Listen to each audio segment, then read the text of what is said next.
a podcast where science and actionable advice intersect to help you live a better life. The science behind minimalist shoes, a deep dive into the rehabilitation benefits. The human foot is a masterpiece of engineering and a work of art. Leonardo da Vinci. When it comes to healthy footwear, minimalist shoes have emerged as a distinctive choice, challenging the conventional norms that have shaped the design of shoes for decades. Often referred to as barefoot shoes or zero-drop shoes, these alternatives discard the elevated heel and narrow toe boxes commonly found in traditional footwear. Instead, minimalist shoes aim to mimic the sensation of walking barefoot, emphasizing a more natural connection between the foot and the ground.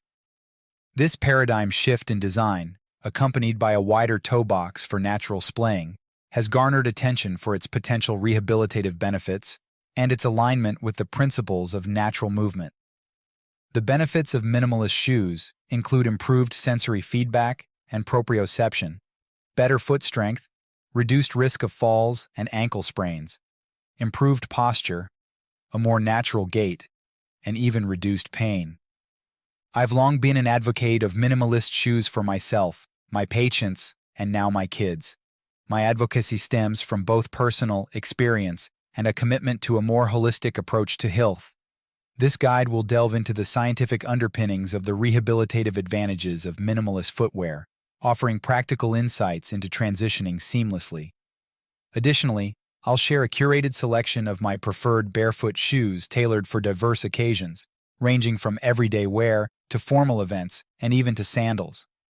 Join me in exploring not just a change in footwear, but a comprehensive shift in our understanding of how we interact with the ground beneath us.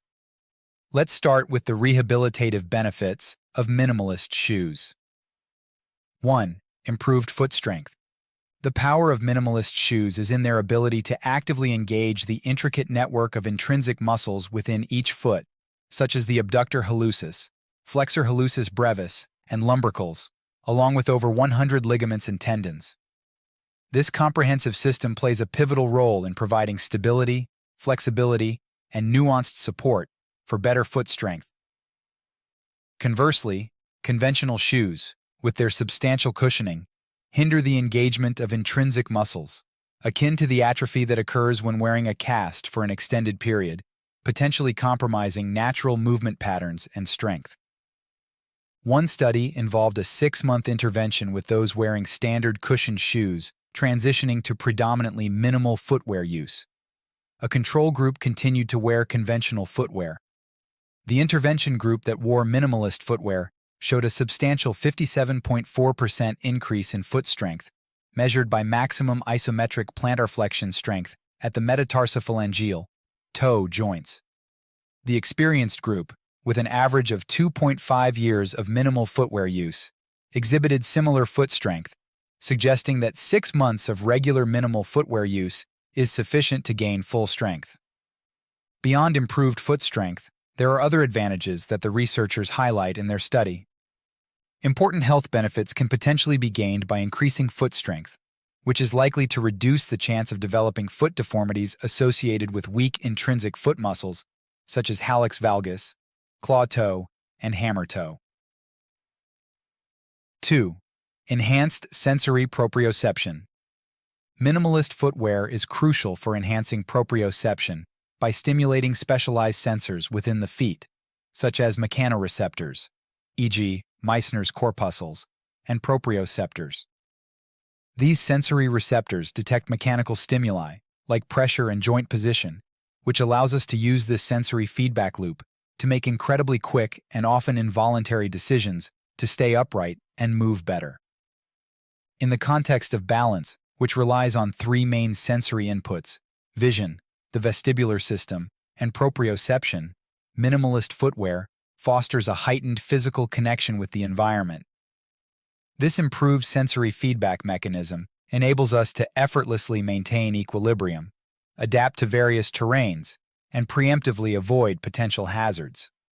A lack of sensory proprioception is often a symptom of conditions such as a stroke, brain injury, peripheral neuropathy, and diabetes. Conversely, having a high level of proprioception is linked to better balance, fewer falls, and a reduced risk of ankle sprains. Taking it to the next level, when European basketball players engaged in a proprioceptive training program, they saw an 81% reduction in ankle sprains and a noteworthy 75.5% decrease in missed games and practices, according to a 6-year study. Furthermore, the authors write, besides injury reduction, the athletes reported a perception of improvements in stability, technical skills, and movement control. While wearing minimalist footwear is not the same as a specific proprioceptive training program, these results highlight the potential benefits of enhancing proprioception through a more direct connection with the ground, contributing to improved stability and reduced injury risks. 3. Better stability and less risk of falls. With the words falls, skin, and independence being the 3 most common words in rehab, the significance of minimalist shoes emerges as a potential mitigator of one of the most pressing health issues: falls.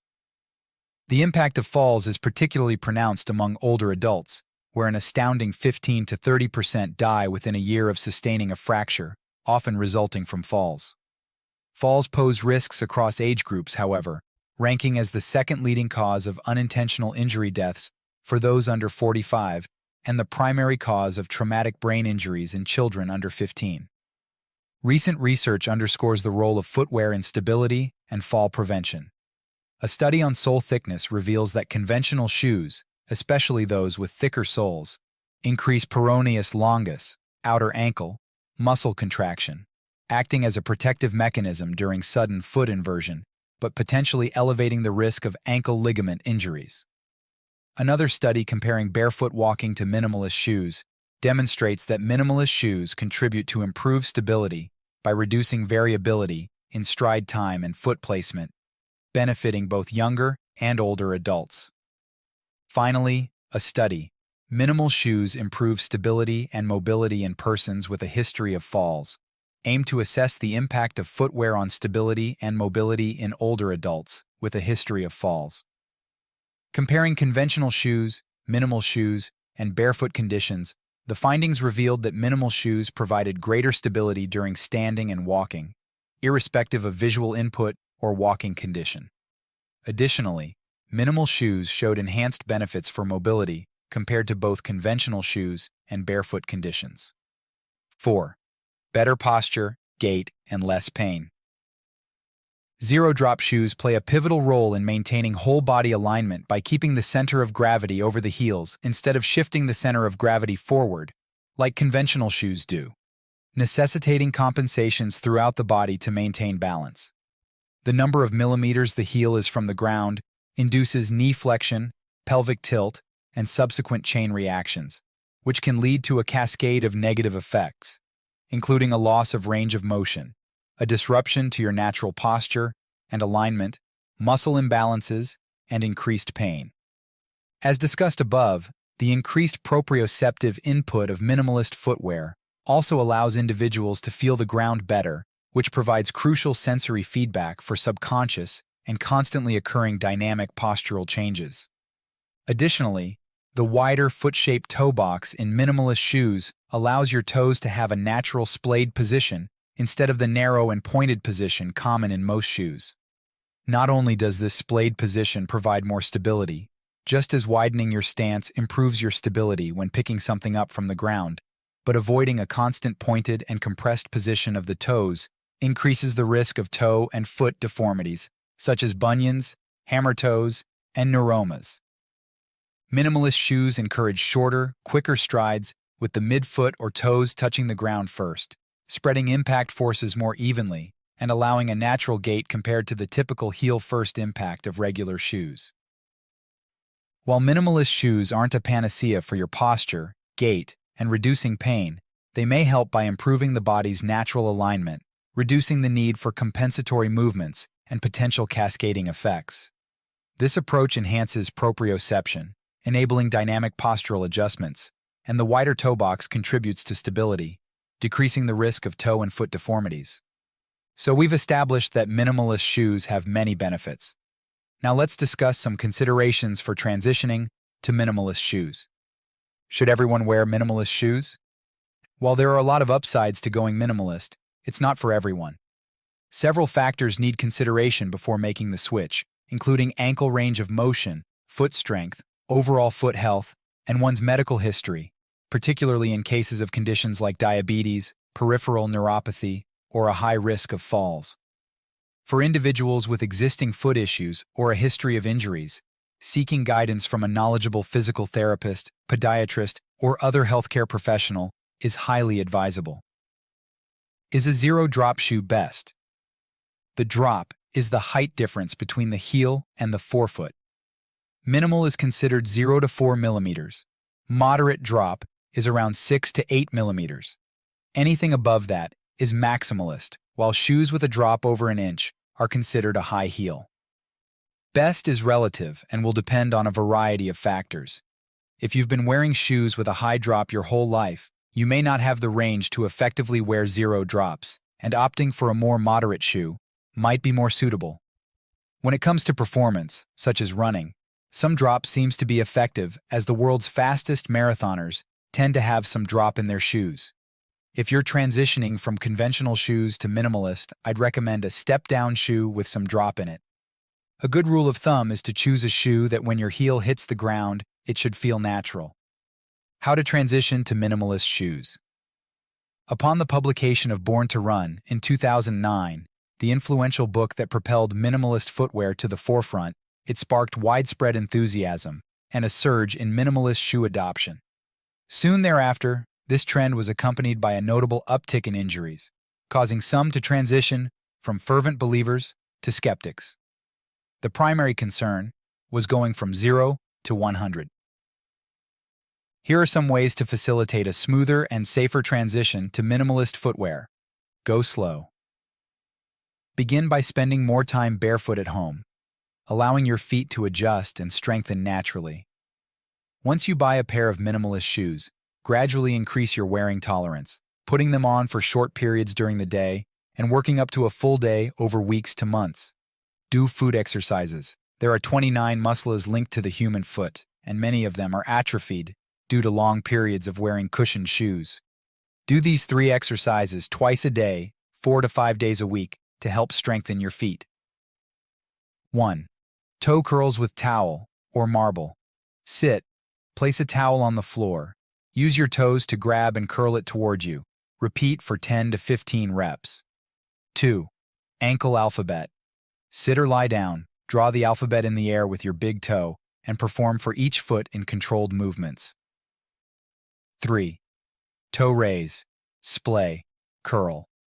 Stand barefoot, lift toes off the ground, splay them out, and curl back toward heels. Repeat for 10 to 12 reps. Drop the excess weight.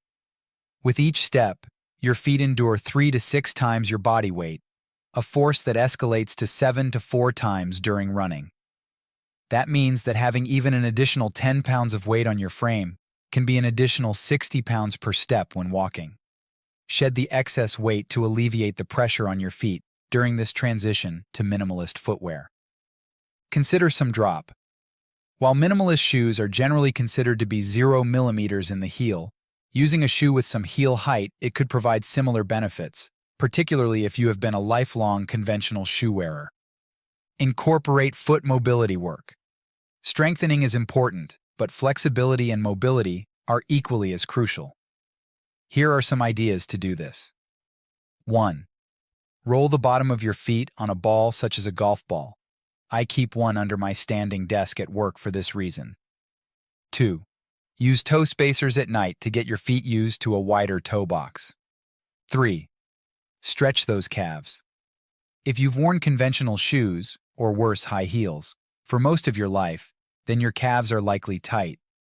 Stretch them out with a classic wall stretch, or lowering them off of the edge of a step and holding for 30 seconds at a time. 4. Massage your calves and the muscles surrounding the arches of your feet. Better yet, get a massage. Takeaway. For years, conventional shoes have prioritized comfort and support, often featuring cushioned soles and elevated heels. Minimalist shoes, on the other hand, focus on mimicking the barefoot experience with a thinner sole and a zero-drop design. The research behind minimalist footwear has found that it improves foot strength, proprioception, posture, and gait. Minimalist shoes can also help reduce the risk of certain foot pain conditions. The transition to minimalist shoes might not be a walk in the park, pun intended. Your feet, weakened by years of pampering, need time to adapt. But with a slow and steady approach, you'll be reaping the rewards in no time. Your feet and body will thank you for it. Thanks for tuning into the Growth Kit podcast. If you enjoyed this episode, please subscribe and leave a review. You can check out my website at mindbodydad.com and subscribe for more weekly insights sent to your inbox. You can also follow me on Instagram and Twitter at mindbodydad.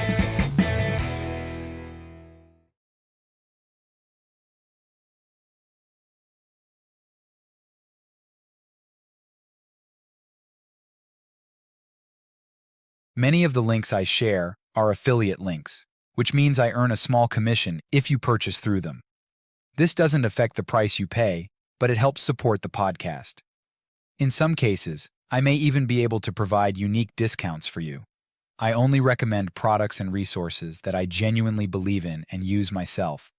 My top priority is to provide practical ways to help you live better, and I wouldn't link to anything that doesn't align with that goal.